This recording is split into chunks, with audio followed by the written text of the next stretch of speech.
de l'obéissance à Dieu. Amen. Dans la Bible déclare que l'obéissance vaut mieux que le sacrifice. Amen. L'obéissance vaut mieux que le sacrifice. Donc, mieux vaut obéir à Dieu que de faire des sacrifices. Parce que souvent, les sacrifices, on le fait en échange. Et ça devient parfois une monnaie d'échange. Tu te souviens, je me suis sacrifié pour toi. Mais quand tu dis j'obéis à mon Dieu, c'est différent. Quand tu obéis à ton Dieu, tu n'attends rien, mais sinon quelque chose de Dieu. Parce que tu sais que ce que tu vas recevoir, il y aura un prix, c'est une bénédiction que tu ne devras à personne.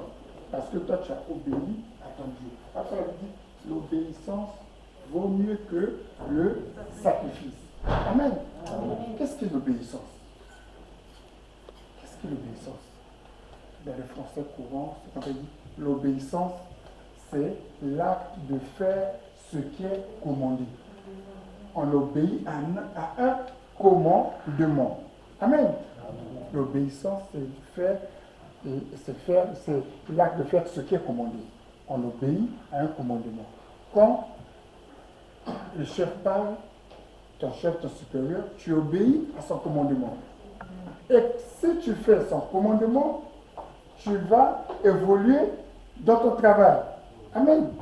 Et tu auras gain de cause. Tu auras l'élévation dans le travail.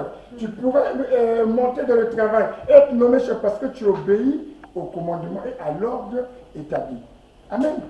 Et c'est comme ça que nous, les enfants de Dieu, nous devons obéir au commandement de Dieu.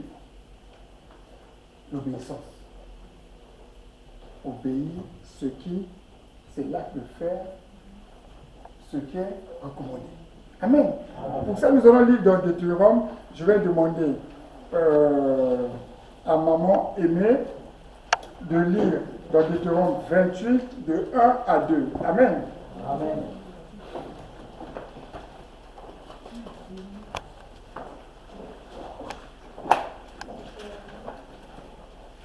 Deutéronome 28, 1 à 2.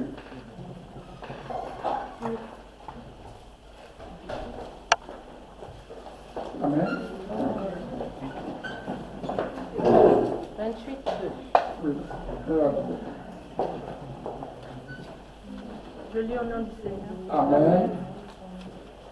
Si tu obéis à l'Éternel, ton Dieu, en respectant et en mettant en pratique tous ces commandements que je te prescris aujourd'hui, l'Éternel, ton Dieu, te donnera la supériorité sur toutes les nations de la terre. Voici toutes les bénédictions qui se déverseront sur toi et seront ton lot lorsque tu obéiras à l'Éternel ton Dieu. Amen. Amen. Vous pouvez vous asseoir. Encore pour continuer. Je relis au nom de Jésus. La Bible déclare, si tu obéis à la voix de l'Éternel, ton Dieu, en observant et en mettant en pratique tous ses commandements. Amen. Amen. Que je te prescris aujourd'hui, l'Éternel, ton Dieu, te donnera la supériorité sur toutes les nations de la terre. Voici toutes les bénédictions qui se répandront sur toi et qui seront ton partage lorsque tu obéiras à la voix de l'Éternel, ton Dieu. Amen. Amen. Parole. C'est la Bible. Et vous savez qui avait dit ça? C'est Moïse aux enfants d'Israël. Amen. Amen. Dieu avait établi Moïse pour parler aux enfants d'Israël. Et en leur parlant, il leur a demandé d'obéir les commandements pour qu'ils puissent être, pour qu'ils soient prospères, pour qu'ils puissent vaincre, pour qu'ils puissent avoir des bénédictions. Amen. C'est de l'obéissance. Voilà pourquoi je dis la puissance de l'obéissance. Quand on obéit à un commandement, quand on obéit à Dieu. Mais on ne peut pas obéir à Dieu sans obéir à celui qui l'a établi. Là, c'est Moïse qui a parlé, ce n'est pas Dieu qui a envoyé depuis le ciel une parole, mais c'est Moïse qui parlait devant les enfants de Dieu. Amen. C'est ça. Donc, l'obéissance à Dieu intervient dans tous nos domaines du quotidien de la vie. Au travail, dans notre foyer, dans le couple, dans nos finances. Vous savez, au travail, si tu ne respectes pas le contrat, tu as un CD, tu as signé, lu et approuvé, toutes les règles, toutes les lois, tous les articles. Le jour que tu ne vas pas respecter ton contrat, tu seras sanctionné. Tu risques d'être licencié parce que tu n'es pas obéissant. Avec ton épouse, je t'aime, quand je t'avais vu, tu as une fleur que je devais arroser chaque jour parce que c'est toi, etc. Maintenant que la fleur est avec toi, tu avais promis d'arroser la fleur. Tu dois continuer. Tu dois arroser la fleur. Tu dois la maintenir. Tu dois t'occuper d'elle. Si tu ne le fais pas, tu n'obéis pas à ta promesse, à ta parole, et un jour, ça risque de permettre l'expression de capoter dans le foyer.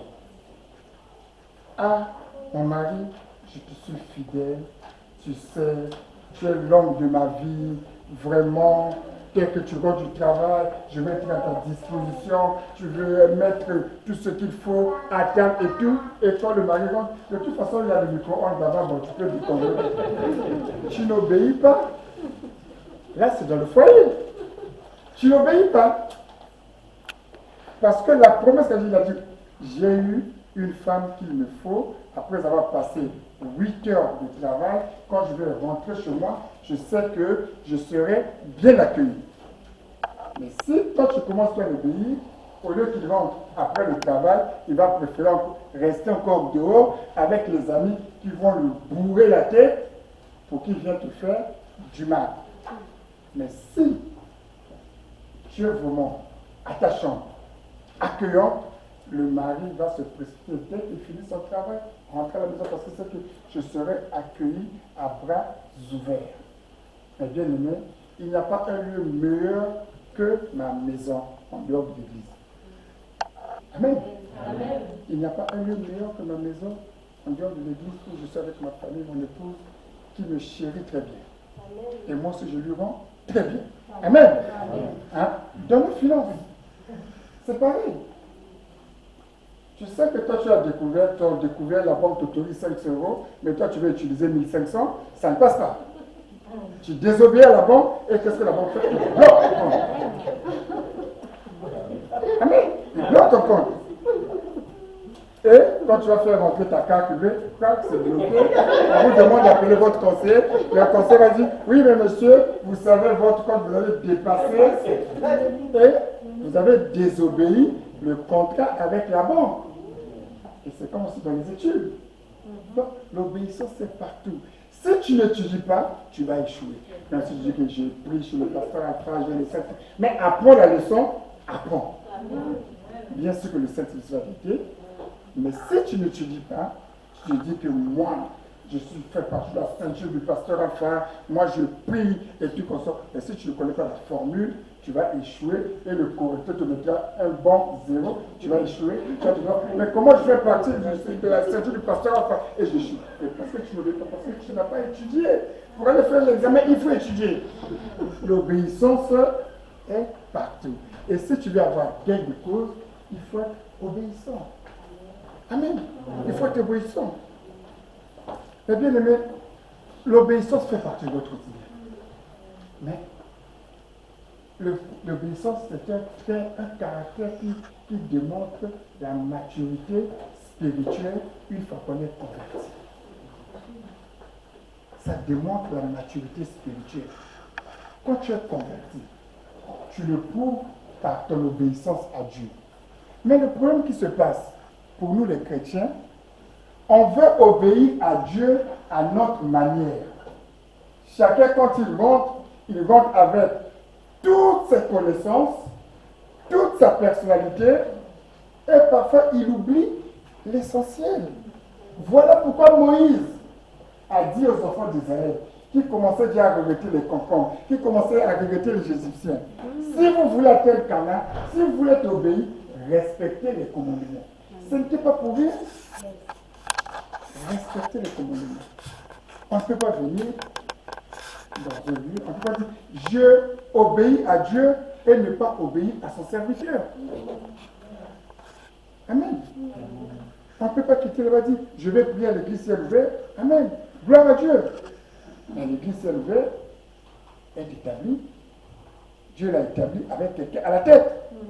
Donc si tu viens pour obéir, prier ou prier à l'église ciel ouvert, mais tu dis j'ai ma connaissance, moi je crains Dieu, mais l'homme que Dieu a établi, tu ne l'obéis pas, mon bien-aimé, c'est en vain. Ça ne sert à rien de venir. Mieux vaut que tu restes chez toi, prie chez toi, peut-être tu vas aussi gain de cause. Mais il ne faut pas venir chercher à dire que non, ça, non, c'est non. À être désobéissant, tu te fais du mal à toi-même. Et tu te bloques toi-même. Et après, vous allez chercher des problèmes parce que le pasteur a prêché ceci ou cela. Voilà pourquoi moi j'étais vraiment offusqué. Je crois que là, il a dépassé les bornes. Non, personne. Tous ceux qui ont vu que Moïse a voulu dépasser les bornes, ils sont restés. Ils n'ont pas avancé. Ils ont eu gain de cause. Dieu a dit, c'est là, c'est clair. Si tu obéis à mes commandements, on peut même lire plus loin. Il dit, les fruits de vos entrailles seront bénis. Vous savez, les fruits de nos entrailles, c'est quoi? Nos enfants, notre progéniture. Votre terre sera bénie. Dans la Bible, quand on dit votre terre sera bénie, c'est le travail que vous faites. Parce que c'était plus l'agriculture à l'époque. Donc, votre outil de travail, votre production, quand vous allez produire, vous aurez votre gain. Votre récolte sera vraiment merveilleuse. Amen.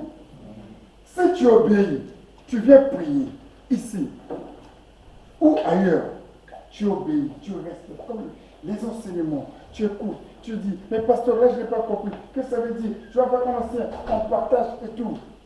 Et tu vas mettre ça en pratique. Et bien aimé, tu auras gain de cause. Crois-moi, comme le dit la Bible, les bénédictions vont te suivre.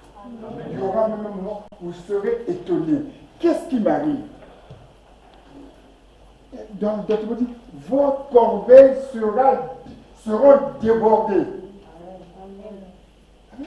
La puissance de l'obéissance. La puissance de l'obéissance. On ne peut pas obéir à Dieu à sa façon.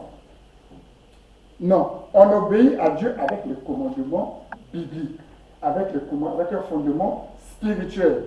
On obéit à Dieu par rapport à ses enseignements et par rapport à l'homme qu'il a établi devant toi. Parce que quand tu as quitté chez toi, quand Dieu t'a convaincu de venir prier quelque part, il ne t'a pas dit va et tu vas semer du désordre là-bas.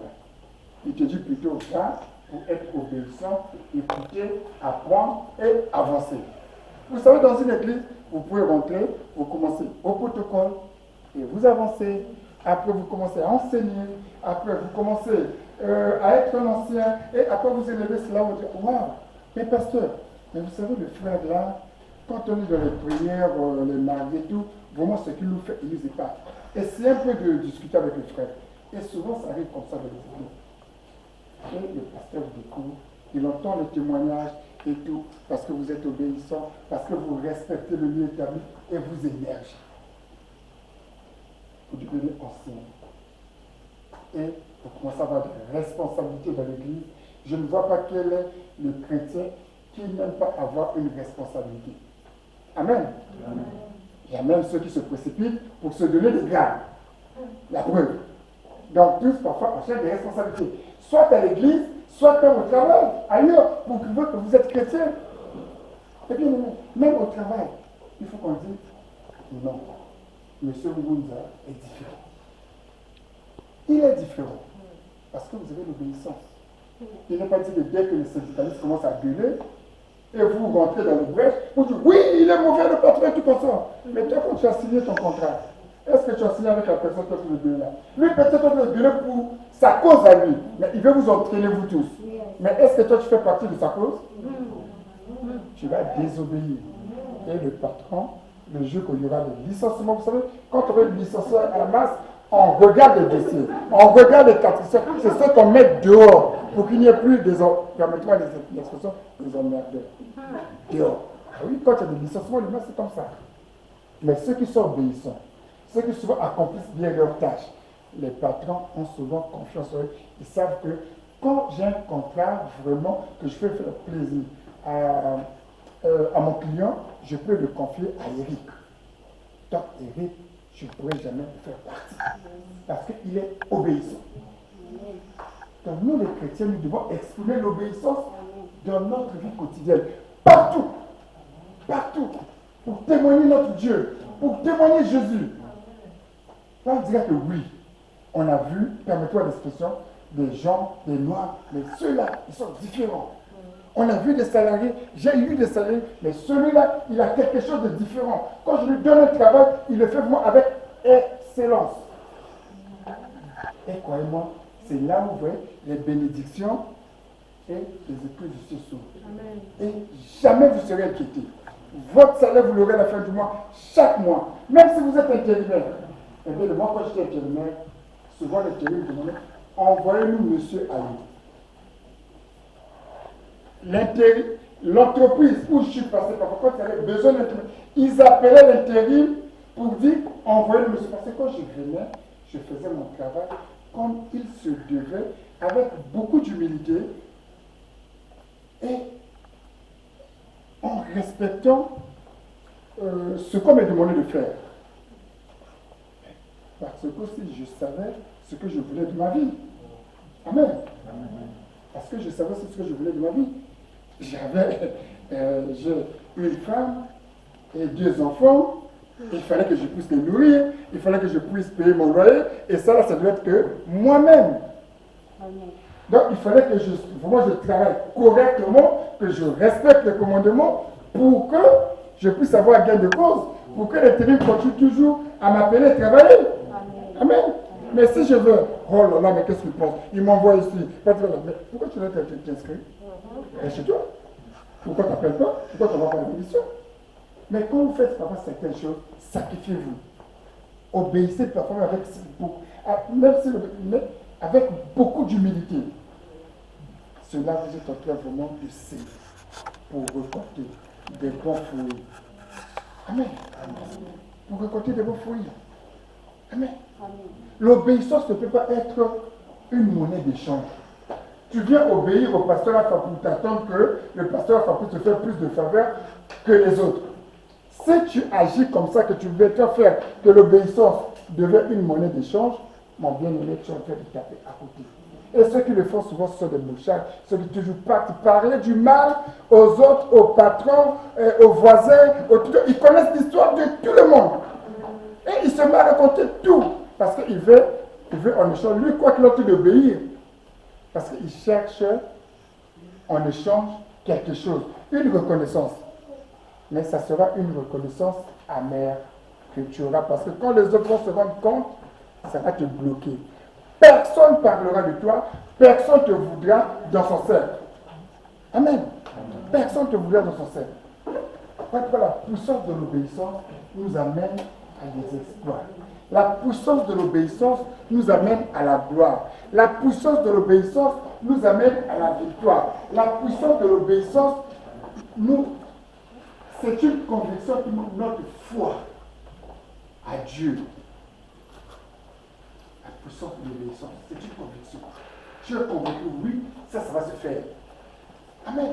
Nous pouvons le voir dans Jean 39 à 41.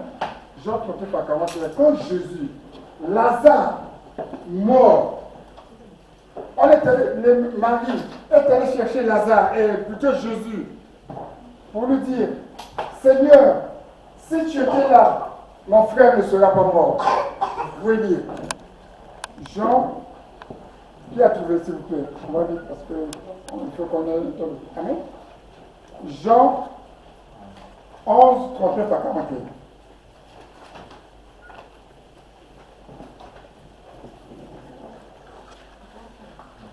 Oui, Jean 11, je peux lire au nom de Dieu. Jésus dit, ôtez la pierre. Marthe, la sœur du mort, lui dit, Seigneur, il sonne déjà, car il y a 4 jours qu'il est là. Jésus lui dit, ne t'ai-je pas dit que si tu crois, tu verras la gloire de Dieu? Ils ôtèrent la pierre et Jésus leva les yeux en haut et dit, Père, je te rends grâce de ce que tu m'as exaucé. Amen. Mais bien aimé, avant de continuer, on dit, ayez des amis comme les amis de Lazare. Jésus dit, ôtez la pierre. Et Marthe qui ne croit pas dit, mais Seigneur, ils sont déjà, ça fait 4 jours, il a besoin de se décomposer, ça sent mauvais. Mais ils ôtèrent la pierre. Bien aimé, vous savez, là, la Bible de Jésus a dit, Jean, Fidèle, Ambroise, Maxime, Hélène, ôtez la pierre. Non, il a dit, ôtez la pierre. Et ils ôtèrent la pierre. Et quels qui ont ôté la pierre? Ceux qui ont obéi à Jésus pour voir la gloire et que Lazare, leur ami, leurs parents puissent être ressuscités. Amen. Et ceux-là, ils étaient convaincus, ils avaient la foi. Ils disent oui, cet homme, il nous a ordonné et nous, on va ôter parce que nous aimons Lazare. Si on ne le réalise pas, Lazare restera là dans le tombeau. Mais nous voulons que Lazare puisse sortir. Amen. Donc, avec la foi, avec la conviction, nous allons ôter la pierre. Amen. Amen. Ayez des amis comme les amis de Lazare. Ils n'ont pas tenu compte de l'odeur. Ils n'ont pas tenu compte, on leur dit, mais votre monsieur là, c'est un charlatan, mais c'est pas lui, le fils de Jacques, c'est pas lui, qui était dans la menuiserie qui a grandi là-bas. Non. Les amis de Lazare, ils ont dit non, nous avons la foi, nous avons la conviction, nous allons obéir. Et par la suite, qu'est-ce que vous savez? Lazare sort de là. Pauvreté, sort de là. Impudicité, sort de là. La disette, sort de là. L'impudicité, sort de là. La pauvreté, sort de là. Amen. C'est ça. Dieu, Jésus n'a pas dit, n'a pas cité. Ayez des amis comme les amis de Lazare. Quand vous êtes dans le coin, il se dit, nous sommes là. Soyez des fidèles comme les amis de Lazare. C'est notre église. Amen. Même quel que soit ce que vous racontez, c'est nous qui partons là-bas, nous savons la vérité. Nous connaissons notre église. Ce que vous dites là, c'est faux. Parce que nous partons chaque jour. Nous connaissons Jésus. On a vu ce qu'il a fait à Bartimée. Voilà pourquoi nous allons ôter la pierre pour que ça se fasse aussi pour Lazare. Amen. Amen. Mais n'ayez jamais des amis comme ceux de Job. Qui voulaient que Job n'obéisse pas à Dieu. Et si Job les avait écoutés, il serait de la ruine. Et heureusement, lui-même, Job était obéissant. Il a dit non, Dieu ne m'a rien fait. Pourquoi je vais le critiquer? Pourquoi je vais vraiment dénigrer son nom? Non. Job a refusé. Quand vous avez des amis comme des amis de Job, qui viennent critiquer votre épouse, ça 50 ans, non? Permettez-moi l'expression. Mon épouse, on a déjà 25 ans de vie commune. Je crois que je t'ai connu ça ici au Sanitas. Tu veux parler de ma maison? Mais je suis gonflé. Permettez-moi l'expression. On s'est connus ici. Mais nous, on a bâti notre maison, notre foyer. On ne se connaissait pas. Tu ne sais pas ce que nous avons traversé pour venir parler comme ça de ma famille. Je ne te l'autorise pas. Et c'est comme ça que Job a renvoyé ses amis. Il ne les a pas écoutés. Le pasteur Alpha, ça fait 10 ans que je le connais. C'était un être humain. Il a ses hauts et des bas. Mais pourquoi? Si, moi, quand je dis, mais si ce n'était pas de Dieu, ça allait tenir pendant 10 ans? Non. Et c'est comme ça que je réponds aux gens. Si ce n'était pas de Dieu, ça allait tenir pendant 10 ans? Non. La réponse est non. Là où l'Esprit de Dieu n'est pas, ça ne peut pas tenir. Nombreux ont tenté de créer des églises, ça n'a pas tenu parce que l'Esprit de Dieu n'était pas là. Parce que le Saint-Esprit n'est pas là. Parce que c'est une conviction charnelle. Moi, on m'a demandé d'être pasteur un jour. J'ai dit, ah non, c'est pas ma vocation. C'est de l'église. Papa, tu vois, vraiment, toi aussi, tu es capable d'être pasteur. Hein? Je dis, non, ma soeur, non. Ça, c'est pas ma vocation. Ah non, moi, je suis communiste. Non. C'est une surprise.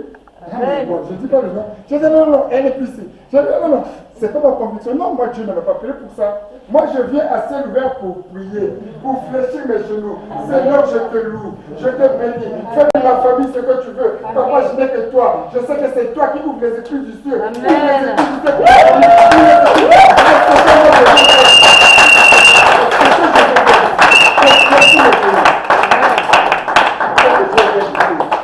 J'ai obéi à l'ordre établi. La puissance de l'obéissance. La puissance de l'obéissance. Et bien aimé, si vous n'obéissez pas à Dieu, vous êtes en train de vous condamner vous-même. Vous êtes en train de vous condamner vous-même. Naaman a obéi. Vous pouvez lire dans Élisée, à 2 Rois 5, 8. Naaman a obéi à l'homme de Dieu, au serviteur de Dieu. Lisez la passage. Naaman a obéi au serviteur. On n'a pas dit Naaman obéit à Dieu. La Bible écrit, il a obéi au serviteur de Dieu. Élisée. Jette-toi 7 fois dans le Jourdain, ta lèpre va finir. Il a obéi au serviteur de Dieu, la puissance de l'obéissance. Et Naaman était guéri. Faites tes CV, voir un ancien, viens voir le pasteur, prier, dit que le pasteur puisse poser sa main et dit, quels que soient les gens qui seront plus que toi devant, mais ton CV passera devant parce que Dieu a dit, tu seras la tête et non la queue. Ce CV-là part avec le Saint-Esprit et ça va convaincre le recruteur. Et vous allez voir ton CV. Tu es, oh, quel miracle! Quel miracle! Quel miracle! Amen. Quel miracle! Mais si tu veux contredire parfois le pasteur, et que tu vas encore voir le pasteur pour qu'il prie pour toi, mon bien-aimé, si tu viens critiquer Papa Léo, tu vas voir que Papa Léo te fasse grâce, Dieu voit. Dieu voit. Dieu dira non, c'est pas la peine.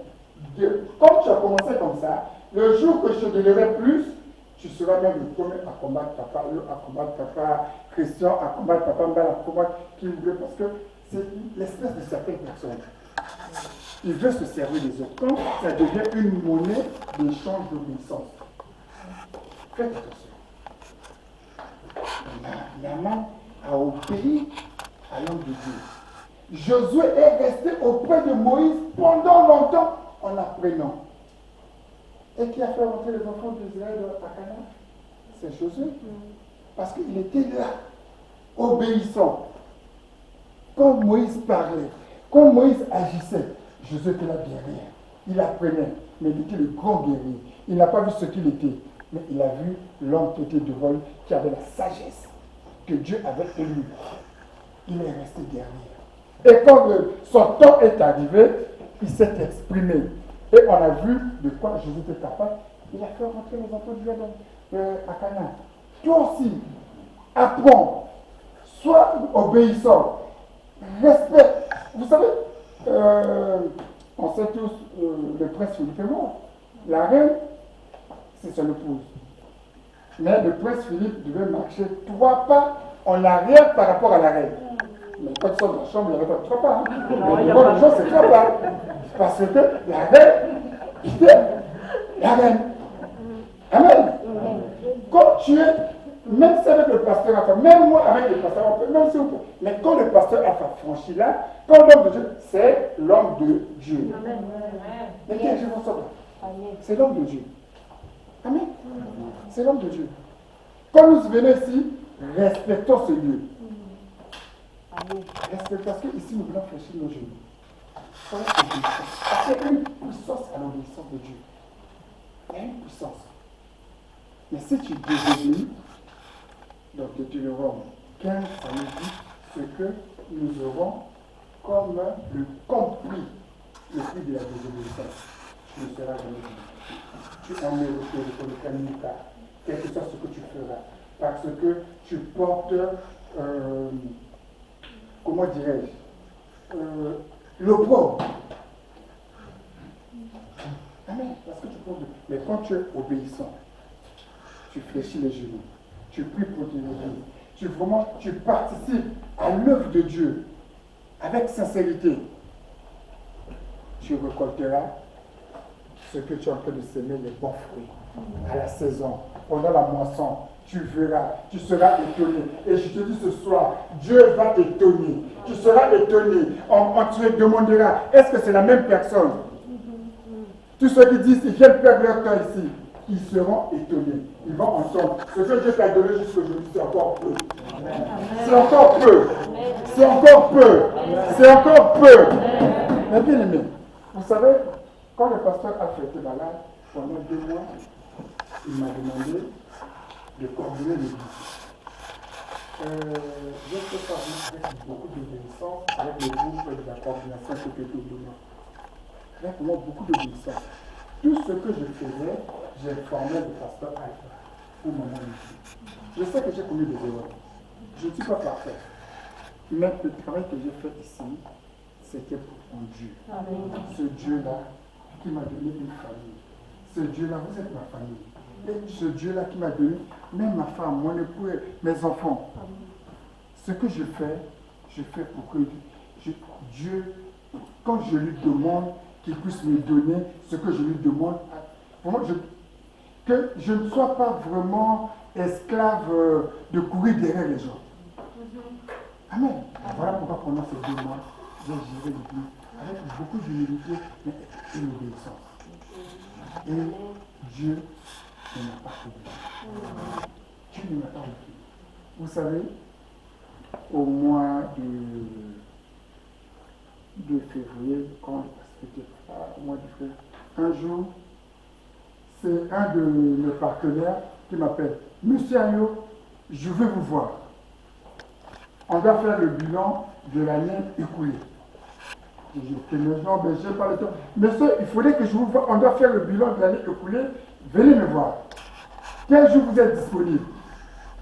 Eh bien, quand je suis ici, je ne suis pas pareil, mais quand je suis dehors, je suis monsieur Ayo. Amen. Alors, je suis fier de ça parce que c'est Dieu qui m'a. Hein? Amen. Et je souhaiterais qu'il y ait des monsieur et madame intègres au nom de Jésus. Et mon partenaire, il m'appelle, on prend un rendez-vous, je vais au bureau, il me dit, monsieur Ayo, vraiment, nous sommes contents de vous, vous travaillez très bien, votre équipe, il y a certains de vous êtes parmi les meilleures équipes, la meilleure équipe c'est la Ludi Express, vraiment, on n'a rien à dire. Nous sommes en train de modifier le contrat, on va vous modifier le contrat, on va vous augmenter les tarifs et nous allons prendre en charge la décoration de vos véhicules à la couleur de l'entreprise avec laquelle nous travaillons et nous vous demandons de continuer comme ça, mais votre contrat est maintenant à durée indéterminée.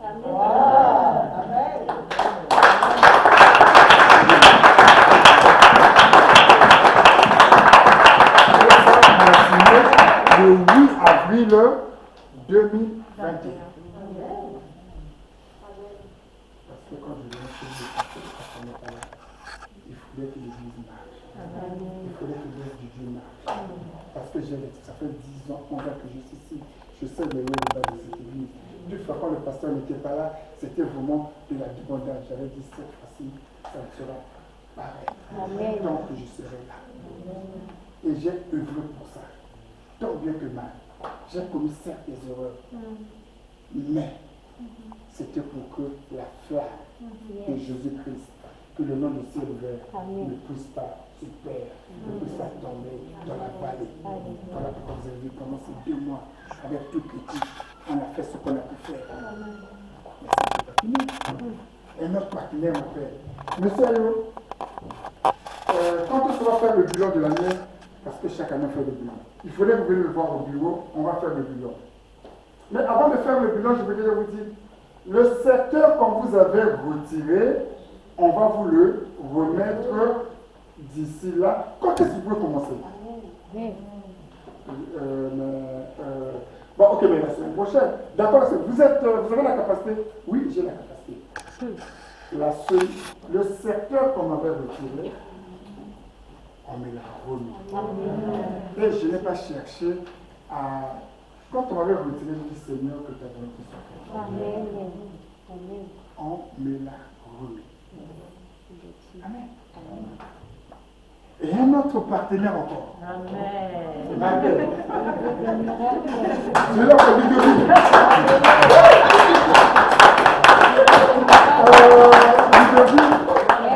il y aurait des modifications parce que tel que va passer, vous avez la FEDEX et tout, comme on travaille, vous avez 5 heures et tout, on va revoir certaines choses, on va vous changer de tarif, mais on va rallonger votre contrat parce que le contrat qu'on avait signé avant là est devenu caduc.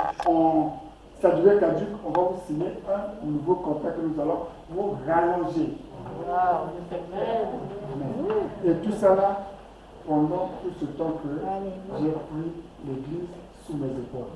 Et en étant obéissant à l'œuvre de Dieu, serviteur de Dieu. Amen. Voilà pourquoi mes bien-aimés, quand je viens ici, pour ceux qui travaillent avec moi, dehors, quand je sors d'ici, je suis le seul. Et quand je fais des recommandations à Renault, une fois, j'ai fait une recommandation à un de mes concurrents, quand tu peux faire du bien, fais-le parce que tu obéis à Dieu. Mon concurrent avait des problèmes de camion, je lui ai dit, va voir ton commercial chez Renault, parce que c'est dans le temps de camion. Il était là, il a dit, ah, vous venez de la part de M. Ayo. Ça, c'est chez Renault. Vous venez de la part de M. Ayo. Si c'est M. Ayo qui vous a demandé de venir me voir, je lui fais confiance. Et il a signé le contrat avec Renault. Amen. Dans mon équipe, j'avais des salariés. Il y a un que je lui ai fait énergie. Aujourd'hui, il est devenu patron. C'est lui. Ah, d'accord. Amen. Maman aimait. Parce que je sais, il était obéissant envers moi de telle façon que quand je n'étais pas là, il prenait l'entreprise sur ses épaules. Et quand il m'avait dit que vraiment patron, il m'a fait, il sait que vraiment je veux me lancer. Donc j'ai appris au Canadien, j'ai appris auprès de lui. Il est resté auprès de moi pendant 4 ans. C'est lui qui gérait notre contrat de Chronopost. Il avait un groupe vraiment 6 véhicules, 6 chauffeurs, il faisait le planning et puis obéissant. Et quand il m'a dit, je veux me mettre à mon compte, je lui ai dit, je vais t'aider. Et je lui ai dit, il a monté son entreprise, il est devenu patron. Il est devenu patron. Parce qu'il était obéissant. Toujours, il l'a fait. Il se battait. Il prenait vraiment, il faisait des choses comme si c'était vraiment mon propre fils commun. Il était obéissant. Ça, j'ai la puissance de l'obéissance. Et quand je dis, je vais t'aider. Et jusqu'aujourd'hui, pour tes débuts, vous savez, je suis économiste. Je fais l'évaluation des projets. Permettez-moi de vous parler de mes capacités vraiment intellectuelles. Je peux réaliser, vous savez, quand on construisait la clinique de Vinci, on faisait le à l'époque, je travaillais sur la phase du béton, c'est nous qui faisons le contrôle technique là-bas. Quand je vais établir ici le business plan, un projet, après ça me dit, fais ça, fais ça, fais ça. Et je l'ai dit, je vais te porter, parce qu'une entreprise a une vie de 3 ans. Si tu dépasses les 3 ans, tu peux dire, c'est parti. Je dis, pendant ces 3 ans, je vais te coacher. Parce qu'il était obéissant, il était mon adjoint. Il prenait vraiment cause de l'entreprise. Voilà pourquoi moi, quand je vois ça, et je me dis, dans le but, nous les chrétiens, nous devons être comme ça pour avoir gain de cause.